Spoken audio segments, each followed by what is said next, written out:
and I'm recording. Okay, so project 1 was due today. I will probably start grading them next week sometime, Monday-ish, depending upon how far I get. Pre-lecture 7 is due today, 8 on Tuesday, and we have a homework due next week.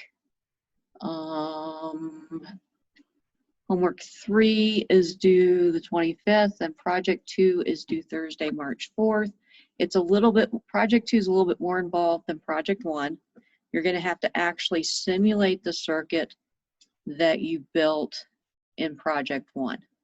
So you'll have to make a test bench for array 2x2, put an instance of your 2x2 memory cell on there, put an instance of your equilibration circuit, a whole bunch of pulse sources to control the timing for all those signals, and some tri-state buffers for the write enable. Remember, the digit line is a bus. It is potentially more than one thing can be writing to it at the same time.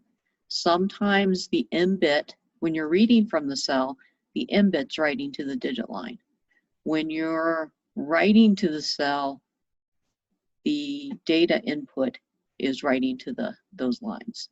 So you have to put tri-state buffers on the data input, so they're not writing to it all the time. Okay. There was a tutorial on how to do a test bench in the Pixel Store, right? The tutorial, wait, say that again.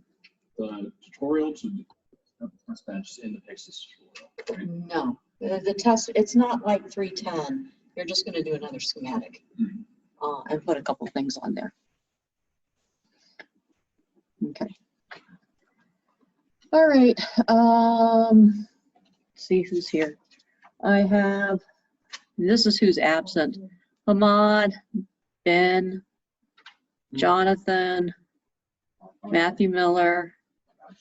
No, not you. The other Ben. Benjamin Osman. El Rey Santiago, Chu Jian, and Yu Hao, who are working on their project now. I know, been answering a whole bunch of emails. Okay, this is the answer to one of your pre-lecture quiz problems that was driving me batty, so I just posted the answer for it. If you see all these figures in the book, it will cover what each of these things are. Basically, what we have going on here is I have a data input from the pen. I don't know if you can see my cursor or not. I have a data input from the pen right there, DQ. I immediately want to buffer that because I don't know how strong of a signal I've got coming in from the board. So I've got a buffer. I'm going to decide which columns I'm going to write this to. So I need to put this data to the correct columns. These write drivers are tri-stated, just like they're going to need to be in your project, because sometimes you're reading from the cell and you don't want to write all the time. These go to the I/O lines, and the I/O lines will go to the array if that column is selected. I have a bias circuit. We're not going to talk about that one today. The helper flip-flop is just to help sense amp. We won't talk about that today. The DC sense amp we've already kind of talked about. What that does is when I'm reading data from the array, these write drivers have to be turned off, and the data will go into the sense amp, and that small signal that we have will get boosted up to either VDD or ground. And then I have to take all the information from all the sense amps and choose the correct ones to actually feed into the output buffer, which will store the data until it can be written back to that data pen. So that's the basic things that are going on inside the memory array. I'm going to talk about the column decoders. We're going to talk a little bit about redundancy today and how those redundant circuits or redundant rows and columns are actually fired into the system. Now, what the column decoder does, it's not on this it's not on that diagram. It is on this diagram right here. What the column decoder needs to do, we have these write drivers. It has to decide when to enable the drivers to write the data to the columns. It also needs to produce this signal called C-select, column select. And when column select is true, we can see what happens is the data from the column select turns on the gates of these transistors right here, which means that the data can either come from the cell to the I/O lines, or the data can be written to the cells from the write driver. I didn't mean to do that. And there's a timing diagram here, of course. We pre-charge the digit lines to VCC over 2. We pull the word line up to turn the row on. Then we turn inlet star low and ACT high. Where's ACT? This must be ACT here. We pull ACT high and inlet low, to power up the sense amp. When we initially turn the word line on, our data line will go up or down a little bit. This data line right here. In this case, it's going up a little bit. And then when I get all the charge out of that I possibly can, a little bit later, the sense amp turns on by turning on its power supply, which is positive ACT, negative inlet, and it goes up to the full value of VCC. And that's when we're sensing it. If we want to write data back in, what I'm going to have to do is turn on the write drivers and put the data. I would have to turn on these write drivers right here, and then put that data back onto the cell. And normally when you read a DRAM, reading a DRAM is a destructive operation. Every time you read it, you lose so much charge off of the cell that you immediately have to write that data back, or you could potentially write different data back, but you have to write to it immediately afterwards. This slide is about routing. I talked about yesterday about how you need to follow the rules for routing. Basically, you have to follow whatever your company's rules are, however they're doing it there. But generally, the general rule is certain layers are reserved for going horizontally and certain layers will go vertically. And that way, if they're always going horizontally, they'll never cross each other. And so you won't short them out.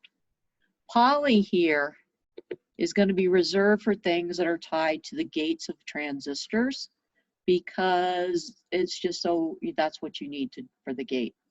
So the poly line runs through the array, but when we get out of the array and we go into the sense amp block, we're not using it anymore. We can use it here to run this EQA line because it's going to the gate of a bunch of transistors. So that's a good application of that. It's also going to this ISO A and ISO B lines. So those are going to be running poly, they're red. And that's ISO B over here. Equilibration, it's going to the gate of 3 transistors. I'm going to want that in poly. Now, if I want to go across the array, I got to do it in a different layer than poly if I'm going horizontal. So the strategy that they picked at this particular time was we make M1 lines, metal 1, run horizontally.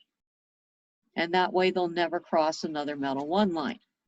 So I've got metal 1 going across here, and I got metal 1 going across here. You generally do like the lowest layer stuff on the lowest layer metal. When we were routing standard cells, we ran everything in poly and metal 1.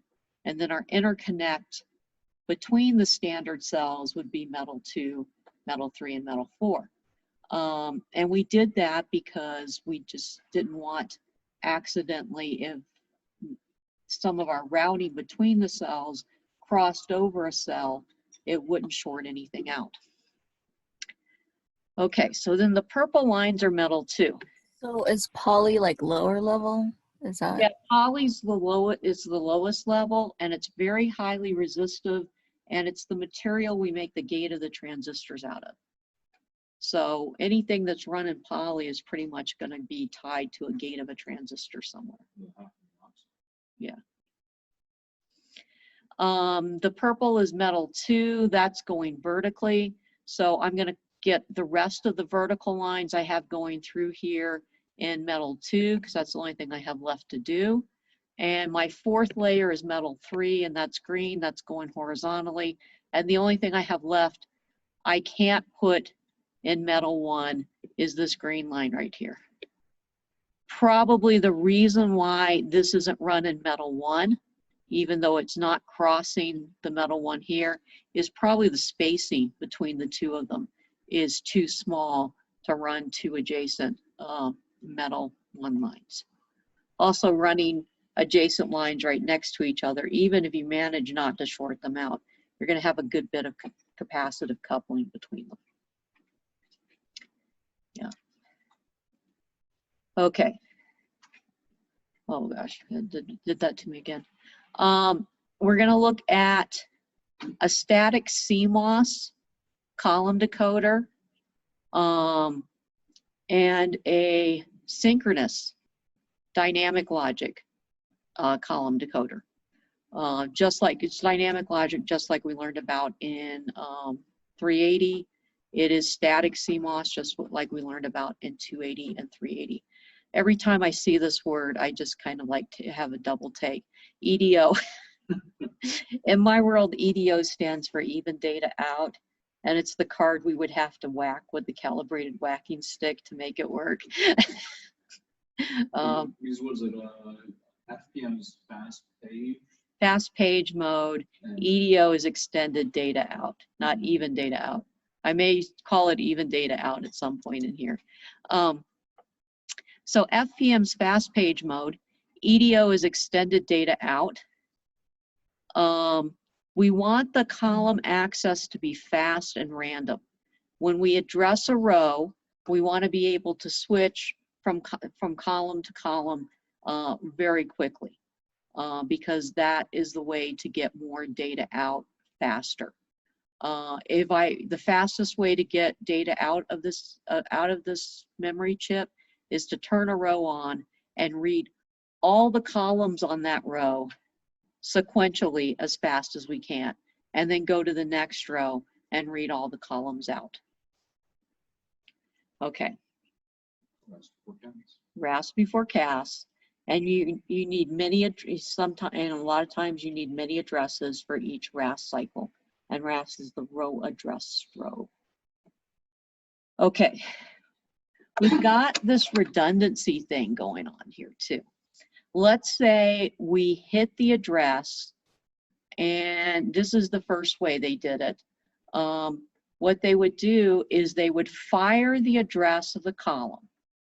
And as they're firing the address of the column, they're checking that address, row and column address against a lookup table to see if it's a bad column. If it's a bad column, I'm going to turn it off before it gets turned fully on, and I'm going to address the adjacent. There's Benjamin. I called Ben's name out. I said he was absent. Okay, good. Yeah. So where was I at? What we're going to do is we're going to fire the address for the column. We're going to check that address after we fire it against a lookup table that says it's a bad column. If it's a bad column, I'm going to turn it off before it comes completely on and fire up the column that is associated with it, the redundant column that I'm actually going to use. Right, this is called fire and cancel. And we got timing diagrams for that in a minute. And that's basically what I said was in what was in the bullet points. Okay. Red is short for redundant. It's not a color. It's an overall universal signal that disables the normal column address when the column address matches a bad location. I got 3 people in here. I had 6 and 280. It's like normally for the past, like, since I started having 280 at 4 o'clock in the afternoon, which is a horrible time to have a class. I have classes always at 4 o'clock in the afternoon now.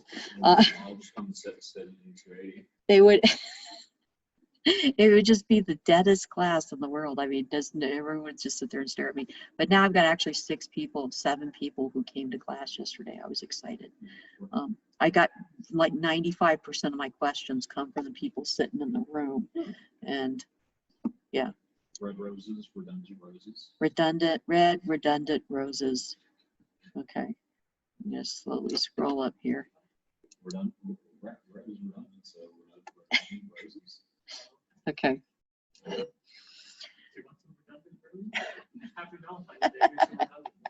You're redundant. Oh. Santa Claus dresses in all redundant. Santa Claus is redundant too. If you didn't hear that. Redundant Claus. Okay, so this is just like standard logic. It looks a little bit wordy to me, and that I feel like there might be a more efficient way to do this. What we have here, this is column address 23. So this is for this particular column. Okay, what they've done is they've taken bits 2 and 3 of the column address 2 and column address 3, and they've decoded it down to 4 wires, and they pick the wire that's associated with this column. So like if this was column address 0, we would pick the 0 one right here. If it was column address 1, we pick, or something like that, the 2, 3, so it's going to be in the upper bits, up beyond that. But you get the idea, I hope. You guys okay? I don't quite. Okay, I'm not quite so following here. column address 2 and 3. Okay, I'm going to have to do this. Let's call this instead. Oh, you can't do that. Okay, column address 2, 3 is going to be 0, 0, 0, 0. So it's going to be these bits right here. So there's 4 possibilities on column address 2 and 3. It could be 0, 0, it could be 0, 1, it could be 1, 0, or it could be 1, 1. I'm going to decode 2 and 3 down to 4 bits. So if it's 0, 0, I make column address 2, 3 of 0 gets associated with that. So if the particular column I'm addressing has 0, 0 in those 2 bits, then I pull the 0, 1 out here. If it has 0, 1 in those 2 bits, I'd pull this one out, which would be column address 1, column address 2, 3, 1, and 2, 3, 1, 2, 3, 2, and 2, 3, 3. So there's 4 of these. I'm only going to pull 1 of them to each of the columns. I do the same thing with column address 4, 5. So the fourth and fifth bit on the address, I'm going to pre-decode and only bring the one that's associated with this particular column over here. Okay, and I do that with 6 and 7, and that's just 8 by itself. So there's only 9 address bits on this one. Okay, as long as all of these are true, if they'll say they're true, and then I'll argue with myself later. 1 and 1 is 1, which makes the NAND 0. I need all of them to be true. This is active high, so if this is 1, this is 0. I'm going to have all zeros going into this OR gate, which gives me a 0, which gives me a 1 here. Now, that's the only way I can do it. If one of these bits is not true, then I'm going to have a 0 here. Redundant, I'm going to assume that's active high too. If redundant is high, then I get a 0 there. Let's say redundant's not high. So this is not a redundant row. Then we get 1 and 1 there. 1 and 1 is 1, so this becomes 0, and column select becomes true. The only way I get column select true is if redundant's not true, the column's enabled, and the address is right. Now, it looks like I could do that more efficiently. I could probably, whether I use a two input NAND gate is going to take 4 transistors, right? Yes. A 4 input NAND gate is going to take 8 transistors. Yes. So I'm not going to save any transistors by making this a 4 input NAND gate. But I could probably combine this inverter and this inverter into a NAND gate and get rid of this level right here. And just make this a 4 input NOR gate. Okay. Yeah.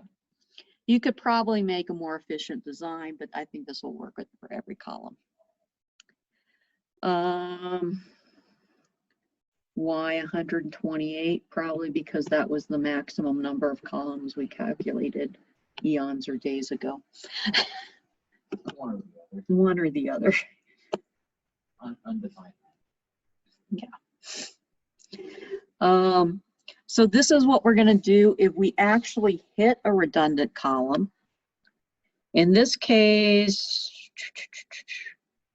column select 0 is going low. And I'm starting to move on to the next column. So I move on to column select 1. I start to fire it, and before it can go fully turned on, I'm going to cancel it. Redundant comes up, and when redundant comes up, I'm going to, as soon as redundant comes up, the signal right here, I'm going to instead select redundant column select of 1, the one that maps to this one. So it starts to come up and then it gets canceled. This is going to take, this is happening in less than a clock cycle. So we're going to have to rely on analog techniques to actually design this. Once I get my correct column chosen, I can pull my equilibration signal up. So I basically start to fire it and then it comes back down before it can get fully turned on. This level has got to be less than the threshold so that the column doesn't actually turn on and start to dump charge. Okay. This is the I/O bias circuit. This one is controlling equilibration. If I have my EQ/I/O high, it runs through an inverter, and this means it's a big transistor. Big transistors can conduct current, more current, and it can conduct current faster. But do they physically take up more space? Yes, they do. Yes, they have bigger W's, is what I'm doing there. So I want to run this into, so I start with EQ1 being high. So this signal is going to be low. Low is going to turn on this transistor. It's also tied to the gates of these transistors. So these are, all three of these transistors are going to be on. This looks like the equilibration circuit that you built for the project. The equilibration circuit is a little more, I would like, it's like a slightly more complicated with the transistors. With this part right here is the equilibration circuit you built for your project. Yeah, Right, right those there. three. Except it wasn't in PMOS. Oh, Okay. The sub part basically a spread out equilibrium circuit. Yeah, it all, and I was looking at, yeah, you're right. And I was looking at this today, and everything else in here is another equilibration circuit. We may get to a tri-state somewhere today. So this part right here, and if you look at this, this is using PMOS transistors to equilibrate it. This part right here is doing the same equilibration function using NMOS transistors. And again, I'm assuming all of these are VDD2 because they're not labeled. Is that this is coming from the NOT of that signal. It's going to be, there's going to be a gate delay here, and these are going to be slower. So this is going to turn on faster. We really want to equilibrate this. There is another thing here. I've got this bias. Yeah, I don't want to talk about that. No, we're not going to talk about that because I don't like that. I may come back to it.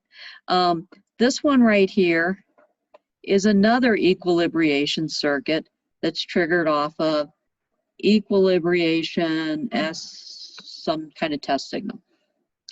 And I have yet another equilibration circuit on the output that's triggered off of bias IO star.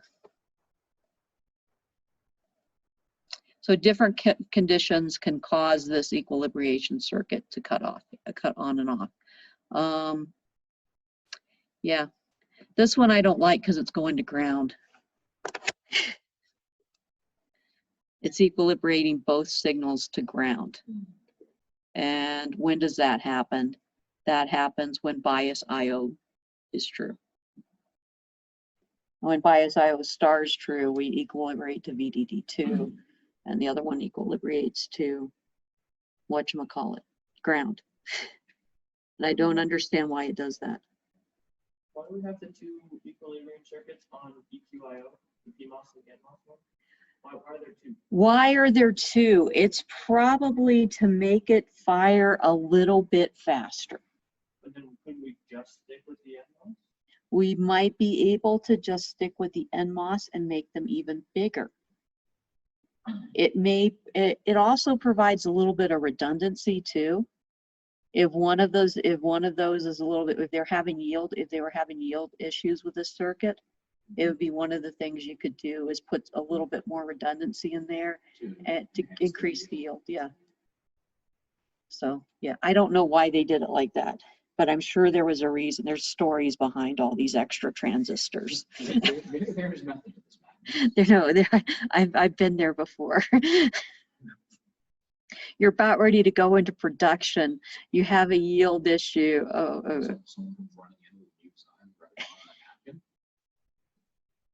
Should I tell you this? You're going into production, and my amplifier worked perfectly all the time because I designed it like that. I actually took that Six Sigma nonsense seriously. But one of the guys who designed the oscillator we were having issues. The oscillator was always coming up at the wrong frequency. which is a big deal. You have to scrap the phone because the FCC doesn't like it when you're transmitting at the wrong frequency, and other people can't talk to you anyways. So we have Ralph Peeney, the section VP, jumping up and down in Micah Fang's office saying he wants it done yesterday to figure this out. And we're all like scrambling around trying to help Mike out, trying to figure out what's going wrong. And we're, you know, they're late at night, and he accidentally solders one of the inductors in upside down. And it works. So it was just that extra bit of parasitic lead inductance coming up was enough to throw it back into. So for about a week, the manufacturing line was actually, they had to have a technician down there flipping the inductors upside down before they went through the wave soldering machine until he could figure out a better solution. What was the better solution? We had to change the values. We just didn't know what values to change it to at the time. That was the first kick at it. Okay. Yes, things like that really happen. Probably not so much in semiconductors. More so You don't have someone on the line who can flip the electrons upside down. Make them all spin down. It'll work. Now, normally with the column to code, we get a little bit of an advantage here because nobody wants 1 bit of data at a time. They want 4 bits of data at a time. So there's actually 4 columns selected at once that go to 4 independent output buffers that go out to the data buffer. So I can get 4. Sometimes you get 16. You get a two-word packet of data out. There's even ones with bigger packets of data out now. But you have the advantage that you've got here is since there's only one C-select for these 4 addresses or one C-select for these 16 addresses, I've got a much more relaxed pitch on the column. I only have to fit the column decoder in a worst case, maybe like a 4-column pitch. So it's much easier to lay out the column decoder. I don't have to be nearly as particular and make it fit. Synchronized to a clock, right? Okay, now this fire and cancel, it's okay for a while, but you start to get leakage current. What happens when you start to fire it, that column, when the column starts to fire before it gets canceled, that little piece like right here from the timing diagram, you have a voltage less than V threshold. You are going to get leakage current through that transistor. And that leakage current is going to start to bleed off charge off of that capacitor, and then you just have to refresh more. And it's a pain to deal with. So a better way of doing this is to look for the redundancy match before you fire it. Don't fire and cancel. We're going to check for redundancy first, and then we're going to fire the correct column, whether it's the redundant one or the other one. Just generally don't fire and cancel. Yeah, don't do that anymore.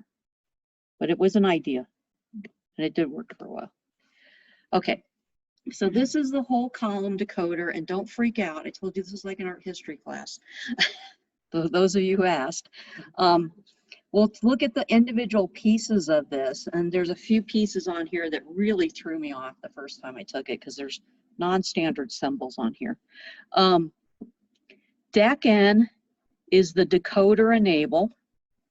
LC mat is the latched column match, and LCA is the latch column address. We're going to look at each of these sub-circuits individually, but we need to get all of these in here for the column decode. Okay, so the first one is column decode, pre-charge and evaluate logic. There's some pass transistor logic in here too. It's kind of like one of those weird hybrids that I'm worrying about in 380. Now, what I ultimately want is C-select as active low. Now, we're going to look at node A first.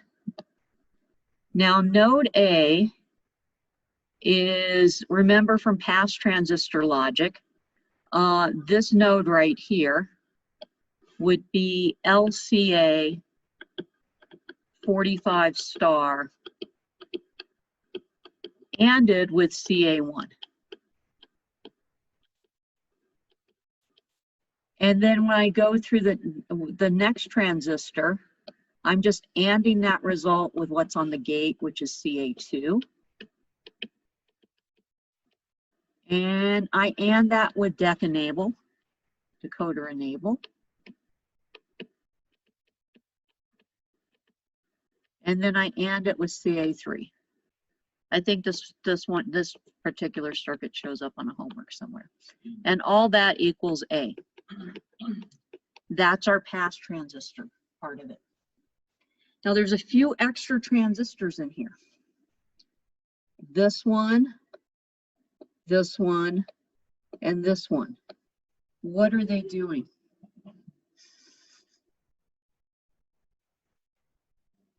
What? Yeah, go ahead. Pulling up the value each time that it like successfully passes through. If you lose a little bit of voltage due to the threshold. Yes, exactly. You're losing a threshold drop across each one of those pass transistors. So these are just pull-up transistors to pull it back up to VDD. Okay, so we've gotten as far as A. There was at the top there, they have VDD over to. That's probably VDD in this case. Okay. Okay. They're not labeled, so I can call them anything I want to. It'd be like VCC plus. It's on the column to code, so it's probably not VCCP. Okay. Yeah. And then, wait, so why is there not one in between the? Oh, wait, no, never mind that. Never mind. There's one missing. You know, maybe you can handle that missing one. You could put one. I mean, in theory, you could have put one there, but maybe there was enough of a low threshold that you could handle 2 threshold drops. Okay. Maybe there was enough headroom for that. And this isn't going to be immediately. This node isn't going to be immediately read anywhere either. Anyways. Okay, so we've got A. So if all these things, and we want to make column select low. So to make column, our ultimate goal is to make this low. To make this low, if A is high, I turn this transistor on and I pull it to ground. So I need this to be high to get C select low. Okay. I've got another transistor down here. That seems to bypass every day. Anyway, let's talk about the ones up top. Okay. So when A is high, this transistor goes off, which means it's not tying it to VDD. This node is still pulled low. And so this is low. This one goes on, which reinforces the high that we have right there. Okay.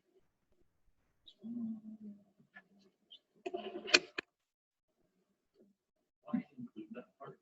What? Why are we including the top cross? Is it because of the VDD bringing it down?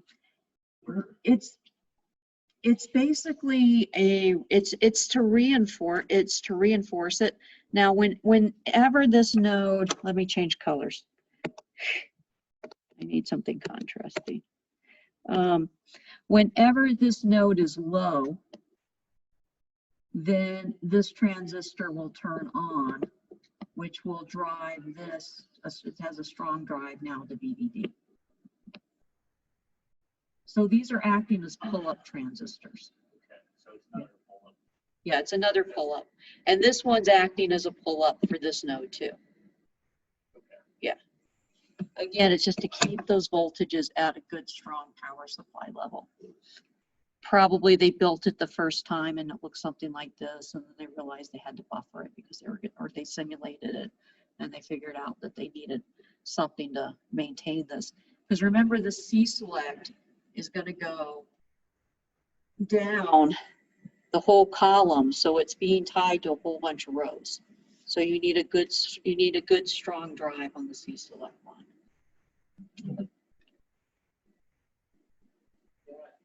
That transistor that's just to the left of the A, Yeah. when that one is on, wouldn't that just pull node A to VDD regardless of everything else on the left? Wait. The transistor that's just to the left is this one right here. No, Up. This one right here. This one is up. So if LCA is high, that transistor's on. Yeah, it looks like that to me. so then does that really not function as a pull-up resistor there? It is pulling it up, It's pulling it up where it doesn't really but need to. it's pulling it up, and again, it's pulling it up no matter what the state of CA1, CA2, and CA3 are. Redundancies. The 100% accuracy of these circuits is not guaranteed. This was all done, but yeah.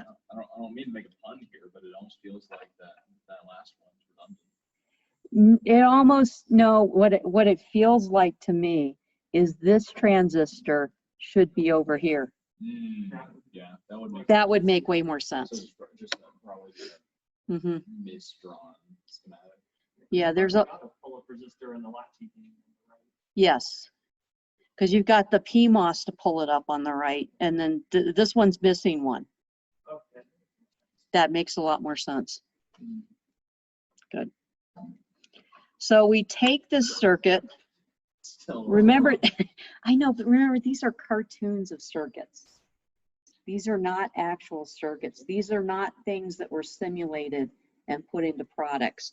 They're pictures that were made for a textbook. Well, thanks for good discussion. It does. Yeah, It makes you think. It makes you think through some of this. So I've got to have two different drivers for each column. I've got the one here, which decodes the column address. And I have another one here, which decodes the match address for redundancy. And this has to go to the redundant column select. So it has to be rerouted there. So, and remember, we've got a relaxed pitch here. So we're just going to throw every circuit we possibly can into the column. So we're adding an extra circuit in there for our redundant column select.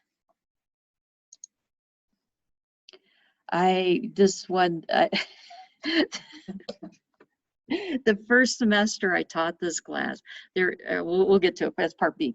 Okay. Part A, this circuit right here. We've got back-to-back inverters. So this is a latch. You just identify this as a latch. You've got a pull-up on this. This is to set the latch. So what this is saying is that when this mess down here that's circled is true, I'm going to pull up this node, which will store a 1 here, which will get me a 0 here, which will get me a 1 on LCA. We'll talk about the mess down in the bottom in a minute. We rotate between the like 101. Why not just carry the one across? Just because it'll just lose voltage as it travels. Why are we going through multiple inverters here? Yeah. Okay. In this case, for A, we've got this reset condition down here. So when reset's true, we want to be able to set, when reset's true, it's going to set every single one of these high. It's going to disable all the columns. What's the deal with inverters that like are slightly missing of their point? Oh, yeah, wait, we'll get to that. Now this is one of the symbols in this book that just really threw me for a loop. I actually sent the picture out to my class and said, if anybody can explain to me what this is, I'd be really happy. And nobody did. And then it dawned on me. It's this symbol right here. Yeah. It is, you're just staring at it going, wondering what it is. What that is, if you think about it, it's a symbol for a multiplexer. It is. That is a one input multiplexer. Right, because multiplexer is a trapezoid. Yeah, And that's technically a trapezoid. it's a squash trapezoid. It's not a well-drawn trapezoid, but it is. Yeah. It is a trapezoid. It's not the usual form factor of the trapezoid.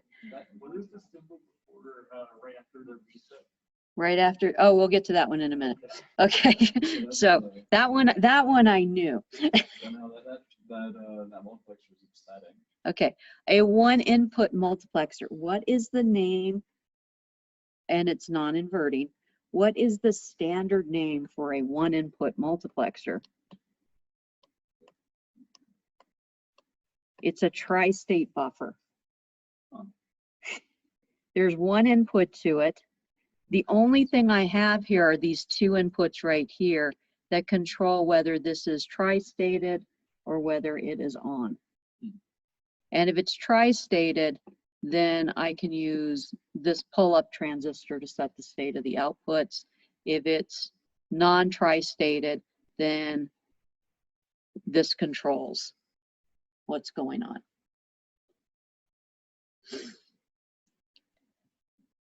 Where's the, yeah. Okay, this symbol down here. The thing that gave me the clue as to what this was, the little house-shaped diagram right about there, is there's a little number sitting on top of it. 0.5 nanoseconds. It's a delay line. Huh. It's a 0.5 nanosecond delay line. I just noticed there's white text inside there. I don't want to, I have no idea where. How do these circuits work? How do these circuits work? Yes. I just noticed that. Okay. So resets active low. When that goes true, when reset goes true, it's low. Low becomes a 0. And as long as we want a low signal here. So if reset's low and this signal's, oh, no. I got it backwards. I want the output to be low. If this is low, we want this one to, we actually want, no, yeah, we want this one to be, we want this one to be low to turn that on. So reset or something. Yeah. Reset, which is true. Okay. Ignore. Right. And then that other signal's coming from a delayed version of C latch, column latch. Those are what's going to set that to be true.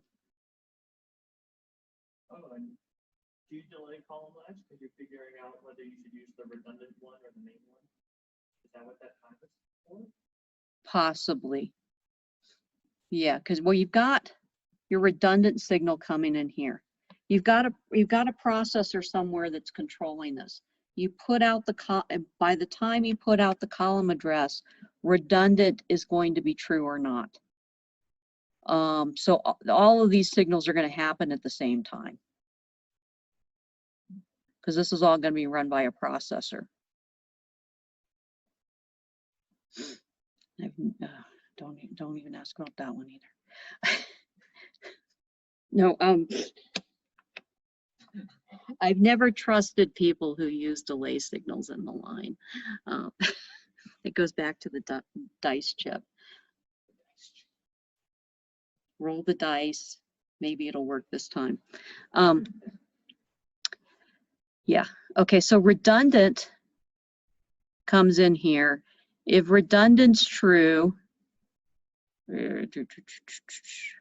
and C latch, this is coming from C latch. So either the redundant will fire or this one will fire, because this has redundant and this has not redundant. So this one fires when there's a redundant, and this one fires when it's not redundant. And you can go through whole layers of stuff on here. This is one of those things that there's probably a guy who spent probably at least a week simulating this circuit and verifying that it all works. To red or not to red?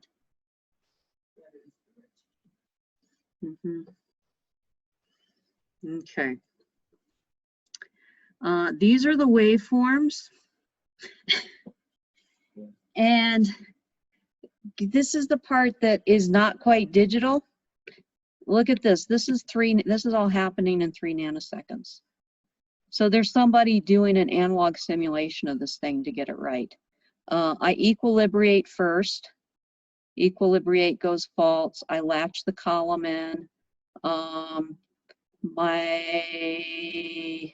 LC match comes up or not. And then my decoder enable comes up.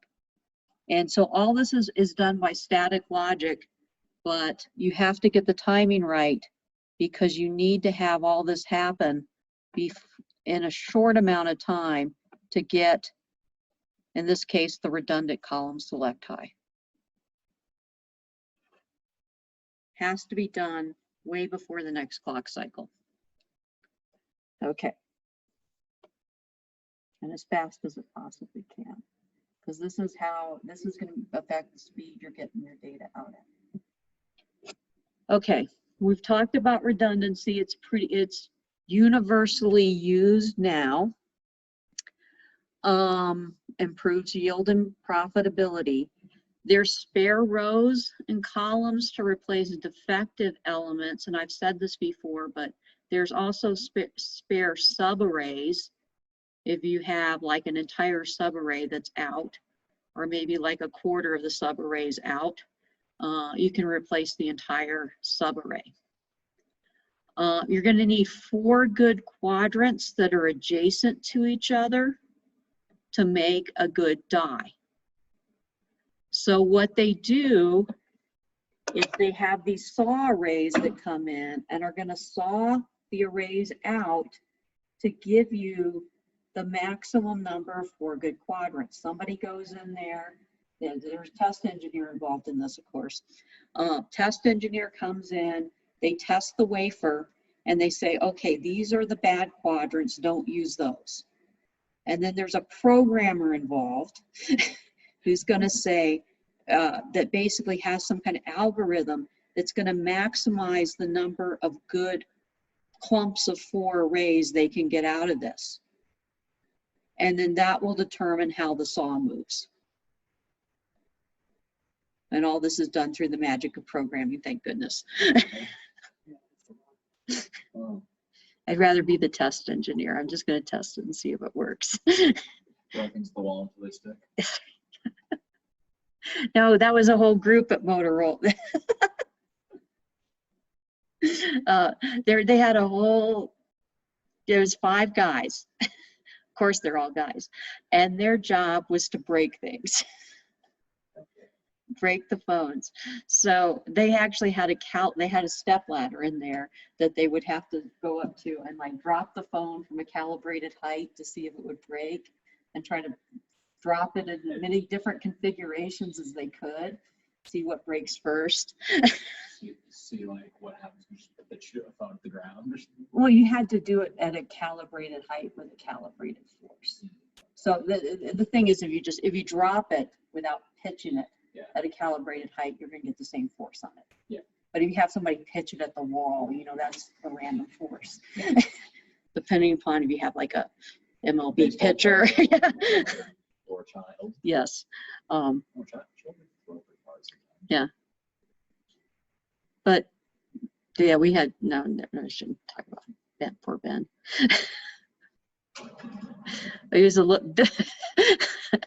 Ben was a little league pitcher on my son's baseball team. Fortunately, he was not on the opposing team because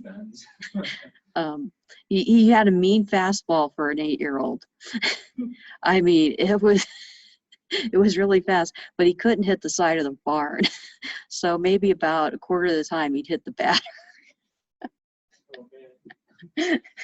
Kids would come up to bat with Ben pitching and they'd start to cry.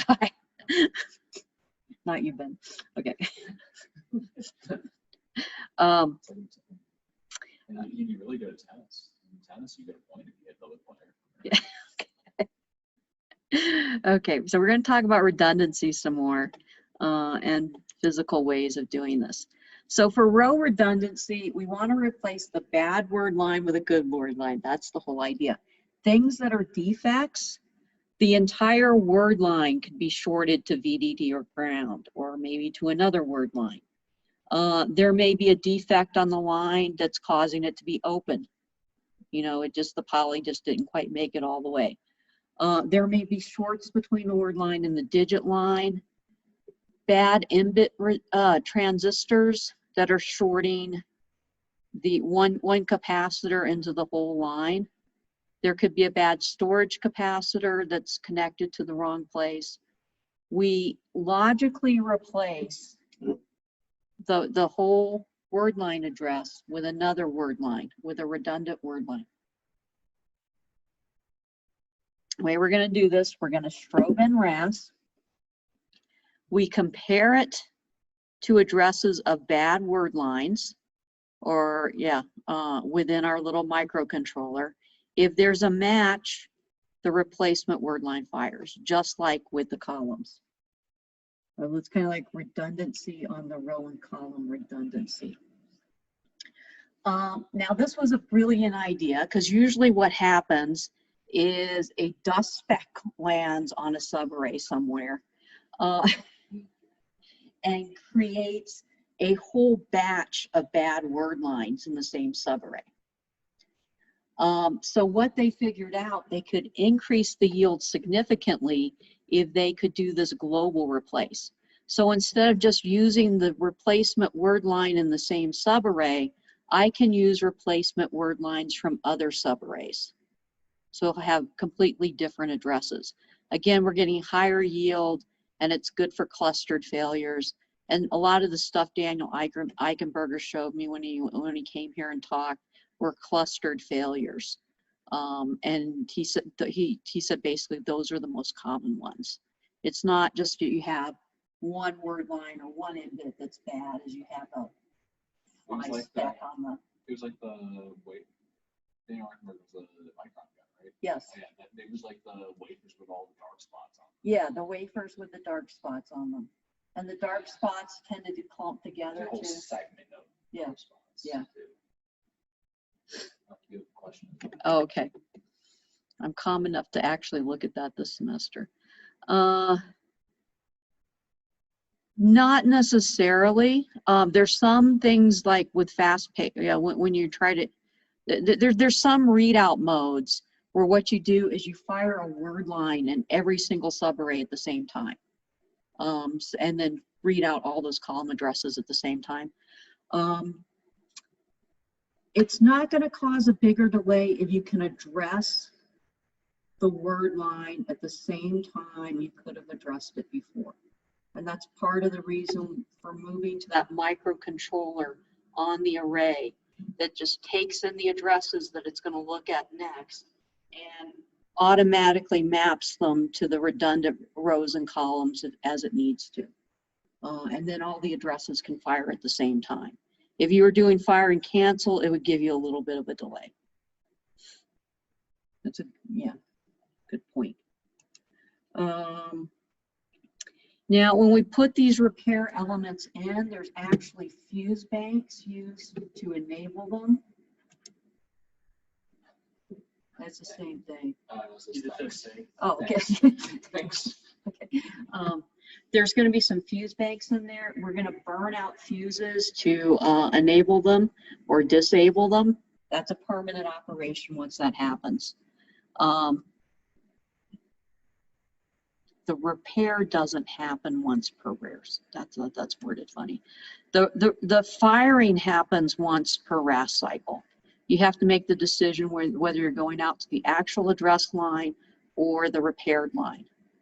But that repair is stored in the little microprocessor and is done once through these fuse burning. And we'll show you fuses that, I'll show you the last slide in here. So I'll show you fuses that have been burnt. My most exciting slide for here. So here's the road fuse block, and we'll look at each of the little squared off areas in detail. I don't want to describe the whole thing right now. So this is a fuse latch. Now there's two possibilities here. The first thing is I don't blow the fuse. And if I don't blow the fuse, this node is permanently tied to ground, so I have a 1 out. And it will always be 1 forever. I can have another choice here. I can blow the fuse, and this becomes an open. Now, if this is open, this transistor is always on because it's gates grounded and it's a PMOS. Pre-charge. Now, when pre-charge goes high, this is like pre-charge and evaluate. So when this one goes low, sorry, it's PMOS. When this goes low, it's going to pull this node high, which is going to pull this low. If pre-charge is false, I need a third color. What was I doing before red? Let's go black. Orange. If pre-charge was 1, if we're in that state, that transistor is off. This node is tied into whatever this was before. There's going to be an answer to this eventually because it's a whatchamacallit, there's feedback in here. If this transistor was on, we'll assume it's on. If it's on, then it would pull this node high. And if this is high, this would go low, which would sustain it. This would go low, which would stay that spot low. If that transistor was off initially, what would happen? This node would be floating, and that one would have to be high, which would turn that one off, which would mean this one would be low. Okay. So if the fuse is not blown, my output is always 1. And if it's blown, it's going to be 1 or 0 based upon the state of pre-charge. Pre-charge is going to control it. So that is my fuse latch.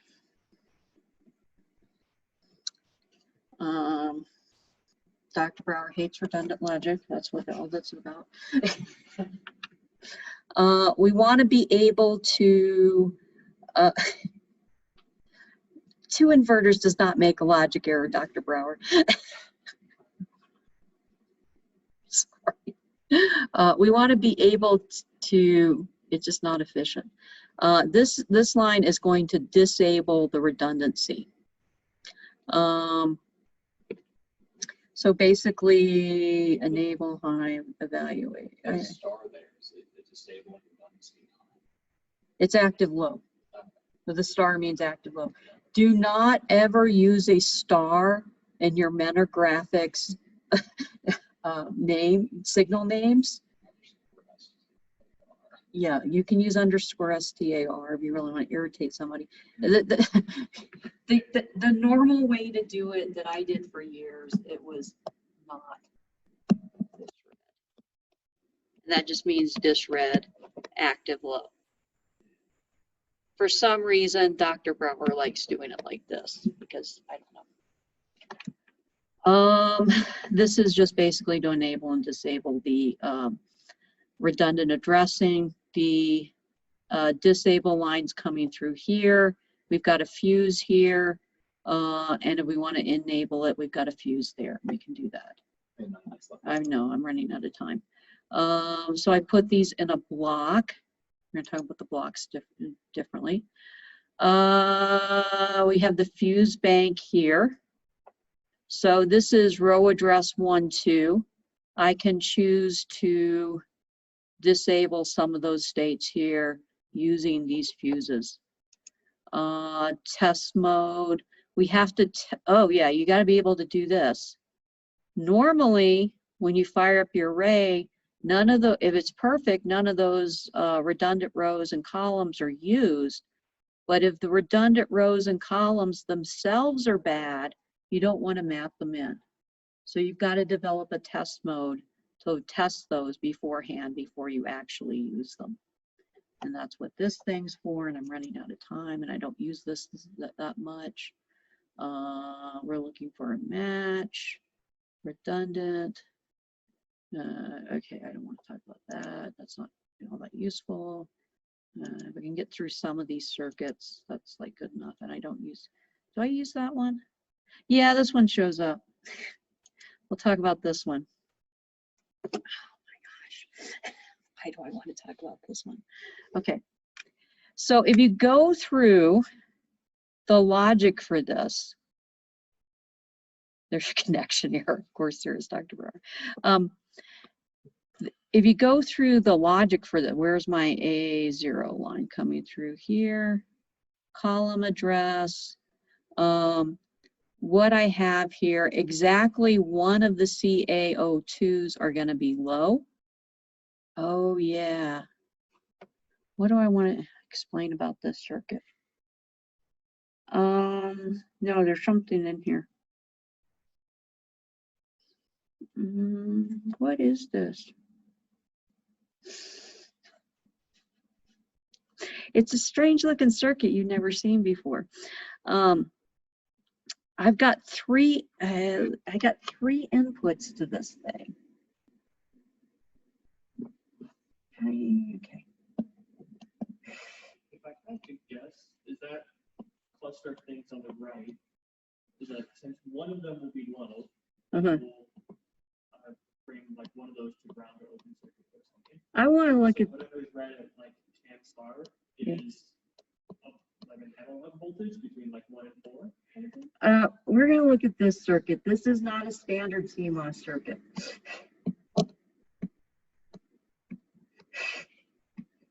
This is screwy. This one's going to like an address. This one's going to F0 star. This one's going to F1 star. This one's going to F1. This one's going to F0. This isn't something you've seen before. And this one's going to, it's going back to the address line. Okay. What does that circuit do?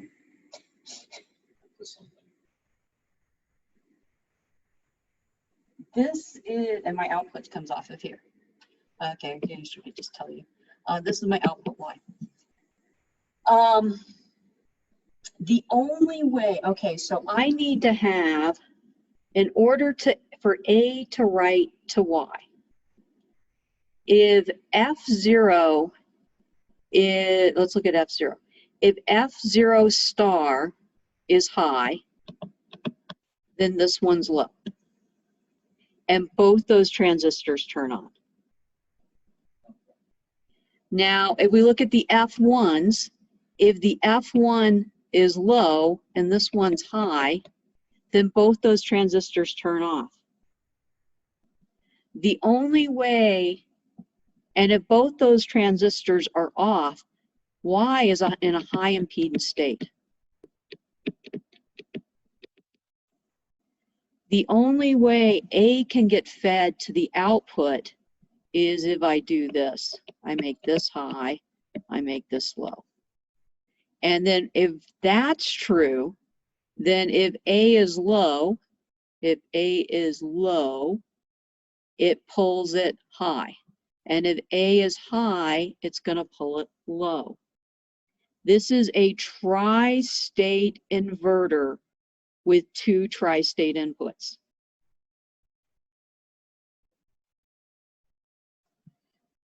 This is enable A, and it's active low.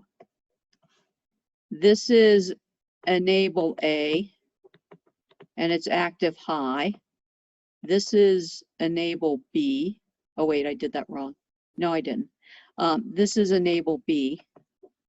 It's active high. This is enable B, active low. So it's like a tri-state inverter with 2 tri-state. You got to have both conditions true in order for A to pass to the output. That's a circuit we never use, we don't see in standard CMOS, because normally you would take the PMOS and make it all parallel. This is really only relevant in DRAM, these column fuse blocks. No, it's not. It's relevant every place you're trying to build a tri-state inverter. This circuit gets used all over the place. That's why I wanted to pull that one out. And I know you'll see that on the homework at some time. Yeah, and I'm almost out of time, so we'll look at blown up fuses. There they are.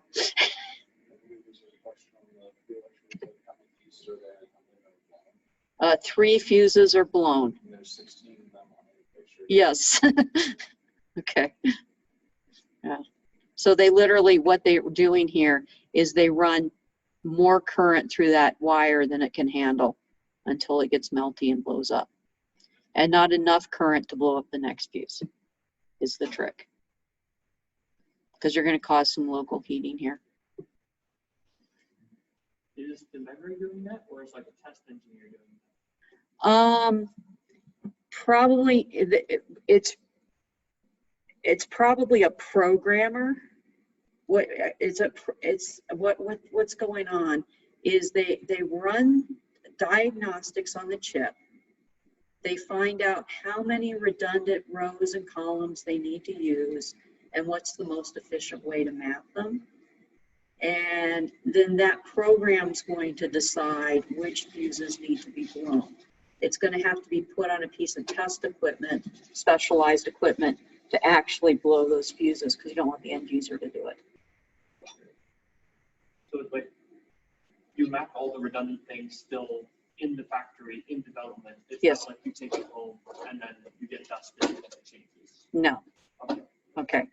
DRAM, once you get it and they get the redundancy and mapping, it's pretty solid forever. I mean, it does eventually burn out with time.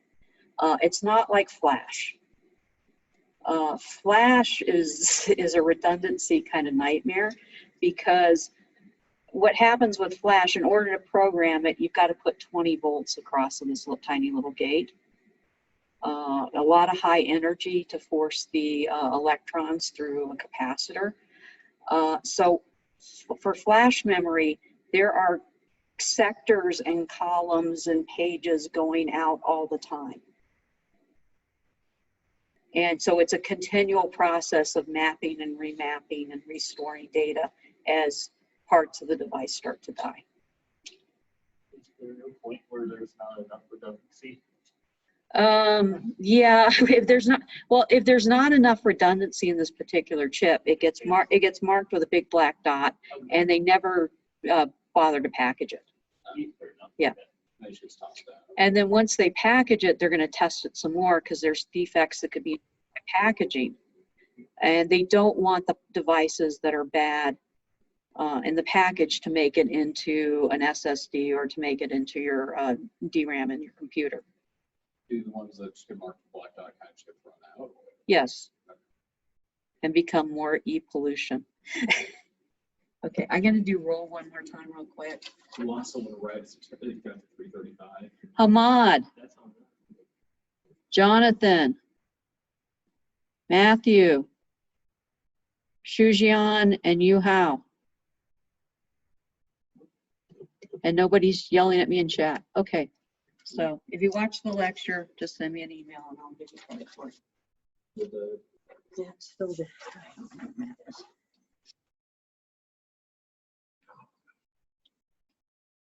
Oh, I got an hour and a half. Then okay. I got 380. Oh, we're having a, oh, there's Hamad. I need to check you out. Maybe not actually here if he's not responding to his name and not leaving at the end of class. Yes. fell That's, asleep. He died mid-class. he's got there's a Hamad bot on there. Hamad.exe. I need to get myself a Hamad bot. Well, no, there was talk about that when